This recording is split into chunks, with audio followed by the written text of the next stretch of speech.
हाय सांग माने मोर नाम राहुल मोर बयस 17 वर्ष मु देखिबाकू कृष्णଙ୍କ ରଙ୍ଗର କିଛି ବର୍ଷ ପଛକୁ ଯିବା। ମୁଁ ଯେତେବେଳେ ନବମ ଶ୍ରେଣୀରେ ପଢୁଥିଲି ସେତେବେଳେ ଆମେ 4 ଜଣ ପୁଅ ସାଙ୍ଗ ଓ ଆମ ସାଙ୍ଗରେ ଜଣେ ଝିଅ ସାଙ୍ଗଟେ ସ୍କୁଲରୁ ଆସିଲା ପରେ ସନ୍ଧ୍ୟା ବେଳକୁ ଭାଉଜଙ୍କ ଘରକୁ ପଢିବାକୁ ଯାଉଥିଲୁ। ଭାଉଜ ହେଲେ ବି ପୁରା ନଙ୍ଘା ଦେଖା ଯାଆନ୍ତି। ମୁଁ ଜାଣିଛି ମୋର ଟିକେ ନାଳୁଆ ଦୋଷ ରହୁଛି। 4 ଜଣ ପୁଅ ସାଙ୍ଗ ଭିତରୁ 2 ଜଣଙ୍କ ଘର ପାଖରେ ଆଉ 2 ଜଣ ମାନେ ମୁଁ ଆଉ ମୋ ସାଙ୍ଗ ଆଉ ସେ ଝିଅର ଘର ବହୁତ ବାଟ। ଆମେ ସନ୍ଧ୍ୟାରେ ପଢାପଢି 4ଟାରୁ ଆରମ୍ଭ କରି ରାତି 8ଟା ବେଳକୁ ଘରକୁ ଆସୁ। ଏମିତି ଗୋଟିଏ ଦିନ ସେ ଝିଅକୁ ଟ୍ୟୁସନରେ ସୁସୁ ଲାଗିଲା। ସେ ଯାଇକି ସୁସୁ ବସିକି ଆସିଲା। ତାପରେ ମୁଁ ସୁସୁ କଲି ଦେଖିଲି ସେ ଝିଅ ପୂଜା କୋଉଠି ସୁସୁ ବସିଛି। ତା ସୁସୁ ଉପରେ ମୁଁ ହେଲେ ସୁସୁ ବସିଲି। ମୋ ବାଣ୍ଡ ପୁରା ଠିଆ ହୋଇଗଲା। ମୋର ଆଉ ପଢାରେ ମନ ଲାଗୁନଥାଏ। ତଥାପି ବାଧ୍ୟ ହେଲି ପଢିବାକୁ। ରାତି 8ଟା ବେଳକୁ ଘରକୁ ଗଲା ବାଟରେ ମନ ହଉଥିଲା ତାକୁ ନେଇକି ଦେହି ଦେବାକୁ, କଣ କରିବି ଆଉ ଡରରେ କିଛି ବି କରିପାରିଲିନି। ସେ ତାଙ୍କ ଘରକୁ ଗଲା। ତାଙ୍କ ଘର ବାଟ ଦେଇ ମୋ ଘର ପଡେ। ମୁଁ ଆଉ ଘରକୁ ଗଲିନି। ତାଙ୍କ ବାରି ପଛରେ ଲୁଚିକି ବସିଲି ସେ କେତେବେଳେ ମୁତିବାକୁ ଆସିବ ବୋଲି ଆଉ ମୁଁ ତାର ବିଆକୁ ଦେଖିବି। ଏମିତି କିଛି ସମୟ ଅପେକ୍ଷା କରିବା ପରେ ସେ ସୁସୁ ଆସିଲା। ତାଙ୍କ ବାରି ପଛପଟ ପୁରା ଅନ୍ଧାର ଥିଲା। ସେ ତା ହାତରେ ଏକ ଲାଇଟ୍ ଧରି ଆସିଥିଲା। ମୁଁ ସେଦିନ ଆଉ କିଛି ଦେଖିପାରିଲିନି। ତା ପରଦିନ ଆମ ଟିଉସନ ଛୁଟି ଥିଲା। ସେ ସେଦିନ ସ୍କୁଲରୁ ଆସିଲା। ସନ୍ଧ୍ୟା ବେଳକୁ ମୁଁ ତାଙ୍କ ଘରକୁ ଗଲି। ତାଙ୍କ ବାରିକର ଝରକା ଫାଙ୍କା ଥିଲା। ତାଙ୍କ ଘରେ ତା ବାପା ଆଉ ବୋଉ କେହି ନଥିଲେ। ପୂଜା ସେତେବେଳେ ଧୂପ ଦେବା ପାଇଁ ଡ୍ରେସ ପିନ୍ଧୁଥିଲା। ସେ ପୁରା ଲଙ୍ଗଳା ଦେହରେ ଥିଲା। ଡ୍ରେସ ପିନ୍ଧିଲା ବେଳକୁ ମୁଁ ତାଙ୍କ ଝରକା ପାଖେ ଲୁଚି ଲୁଚି ଦେଖିଲି। ତା ବିଆରେ କମ କମ ଚୁଟି ହେଇଥିଲା ଭଳି ମତେ ଲାଗୁଥିଲା। ସେ ବିଆକୁ ପୁରା ଲୁଚେଇ ଦେଇଥିଲା। ସେ ସେଦିନ ସେଇଠୁ ଏକା ଶୋଇବାକୁ ଗଲା ରାତିରେ। ମୁଁ ତାଙ୍କ ଘର ଭିତରେ ସେଦିନ ଲୁଚିକି ସେ ଯୋଉଠି ଶୋଇ ମୁଁ ଜାଣିଛି ସେଇ ଖଟ ତଳେ ଶୋଇ ରହିଲି। ଜଣେ ସାଙ୍ଗର ଦୋକାନରୁ ଶୁଙ୍ଘେଇକି ନିଶା କରିବା ପାଉଡର ଆଣିଥିଲି ଲୁଚେଇକି। ରାତି ପ୍ରାୟ 12:30 ବେଳକୁ ଖଟ ତଳୁ ବାହାରିଲି। ତାକୁ ଧୀରେ ଧୀରେ ସେଇ ପାଉଡର ମାରିକି ଖଟ ତଳେ ମୋ ନାକରେ ରୁମାଲ ଭିଡିକି ଲୁଚିକି ରହିଲି। କିଛି ସମୟ ପରେ ଡରି ଡରି ଆସିକି ତାକୁ ଦେଖିବାକୁ ଆସିଲି। ଆଉ ସେତେବେଳକୁ ସେ ବେହୋସ ହେଇଯାଇଛି।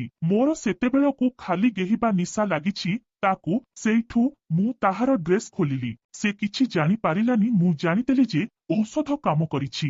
ସେ ସେହି ସମୟରେ ନେଳି ରଙ୍ଗର ଚଡ଼ିଟେ ପିନ୍ଧିଥିଲା ଆଉ ଖଇରିଆ ରଙ୍ଗର ବ୍ରାଟେ ଓ କେତେ ସୁନ୍ଦର ଦୁଧ। ମା ଲୋ, ମୋ ବାଣ୍ଡ ପୁରା ଖାଡିଆ ଦେଖିକି ସେ ସବୁ ବରା ଖୋଲିକି ଦୁଧକୁ ପାଟିରେ ପୂରେଇ ଚୁଚୁମି ପକେଇଲି। ତାପରେ ଚଡ଼ିକୁ ଖୋଲି ବାଣ୍ଡକୁ ପୂରେବାକୁ ଚେଷ୍ଟା କଲି। ମୋ ବାଣ୍ଡଟା ପଶୁନଥିଲା। ତାଙ୍କ ଥାକରେ ନଡିଆ ତେଲ ଡବାଟା ଥିଲା। ତେଲ ମୋ ବାଣ୍ଡରେ ଲଗେଇ ଦେଇ ତା ବିଆରେ ପଶେଇଲି। ସେଇଠୁ ଏକାଥରକେ ପଶିଗଲା। 4ରୁ 5 ଥର ଖଣ୍ଡେ ଗେହିଛି। ମୋ ବୀଜ ବାହାରି ଆସିଲା। ତା ବିଆରେ ମୋ ବାଣ୍ଡ ଗଣ୍ଠି ପଡିଲା ଭଳି ହେଇଯାଉଥିଲା। ଟିକେ ସମୟ ପରେ ପୁଣି ଥରେ ତା ବିଆରେ ବାଣ୍ଡକୁ ପୂରେଇ ଦେଇ ଗେହିବାରେ ଲାଗିଲି। ସେଇଠୁ ବାଣ୍ଡକୁ ଜୋର ଜୋର ଧକ୍କା ଦେଇକି ବିଆରେ ସେମିତି ପଶେଇକି ରଖିଲି। ମୋ ବାଣ୍ଡ ତା ବିଆ ଭିତରେ ଚିପି ହେଇକି ଲାଖିକି ରହିଯାଉଥିଲା। ସେ ସେତେବେଳକୁ ହାଲକା ଉଠିଲା ଭଳି ହେଲା। ମୁଁ ଟିକେ ରହିଗଲି ଆଉ ଡରିଗଲି। ତାପରେ ସେ ତ ବେହୋସ ହେଇକି ଥିଲା କଣ ବା ଜାଣିବ। ଶେଷରେ ବାଣ୍ଡକୁ ବିଆର ପୁରା ଭିତରକୁ ପୂରେଇ ଦେଇ ଭିତରେ ଭିତରେ କେହିବାରେ ଲାଗିଲି। ଟିକେ ସମୟ ପରେ ଆଉ ଥରେ ଜୋରରେ ବାଣ୍ଡରୁ ପୁରା ବୀଜ ବାହାରିଲା। ଏଥର ମୁଁ ଆଉ କଣ୍ଟ୍ରୋଲ କରିପାରିଲିନି। ସେମିତି ତା ବିଆରେ ବାଣ୍ଡକୁ ପଶେଇକି ରଖିଥିଲି। ବୀଜ ବାହାରିଲା ବେଳକୁ ଅଳ୍ପ ହେବ ପଶି ଯାଇଥିବ। ମୁଁ ସିଧା ଟାଣିକି ବିଆରୁ ବାଣ୍ଡକୁ ବାହାର କରିଦେଲି। ତାପରେ ମୁଁ ସେମିତି ତା ଉପରେ ଶୋଇକି ରହିଲି। ଟିକେ ସମୟ ତାପରେ ମୋ ରୁମାଲରେ ତା ବିଆ ଉପରୁ ସବୁ ବୀଜ ଧୀରେ ଧୀରେ କରିକି ପୋଛିଲି। ସେତେବେଳକୁ ମୋର ହେଲେ ପାଣିଆ ପାଣିଆ ବାହାରୁଥିଲା। ସେଥିପାଇଁ ସବୁ ପୋଛିକି ସଫା କରିଦେଲି। ତା ବ୍ରାକୁ ଟାଣିକି ଆଉ ଥରେ ପିନ୍ଧେଇ ଦେଲି। ଚଡ଼ିକି ହେଲେ ଟେକିକି ପିନ୍ଧେଇ ଦେଲି। ମୁଁ ରାତି ରାତି ତାଙ୍କ ଘର ବାରିପଟୁ କବାଟ ଖୋଲିକି ରାତି ରାତି ଆସିକି ଆମ ଗୁହାଳ ଉପରେ ରାତିରେ ଚଢିକି ଶୋଇଲି। ମତେ ଜମା ନିଦ ହଉନଥିଲା। ସକାଳୁ ତା ବାପା ହେକା ହେଲେ ଆସି ନଥିଲେ। ସେ ଉଠିକି ବୋଧେ କଣ ହେଲେ କରିଥିବ। ମୁଁ ସକାଳୁ ଜଲଦି ଯାଇକି ସେଦିନ ଗାଧେଇକି ତାକୁ ଟ୍ୟୁସନ ଯିବାକୁ ଡାକିଲି। କିନ୍ତୁ ସେ ମନା କଲା। ତା ଦେହ ଭଲ ନାହିଁ ବୋଲି ସେ କହିଲା। ମୁଁ ଦେଖିଲି ସେ ଭୟ କରୁଥିଲା ସେଦିନ ଆଉ ତା ଆଖି ପୁରା ଫୁଲି ଯାଇଥିଲା। ସକାଳକୁ ମୁଁ ଆଉ ସେ ବିଷୟରେ ଭୟରେ କିଛି ନ ପଚାରିକି ସିଧା ତ୍ୟସକୁ ପଳେଇଲି। କିନ୍ତୁ ସେଦିନ ସେ ତା ବାପାଙ୍କୁ କବାଟ ଖୋଲା ଥିବ କଥା କହିଲା।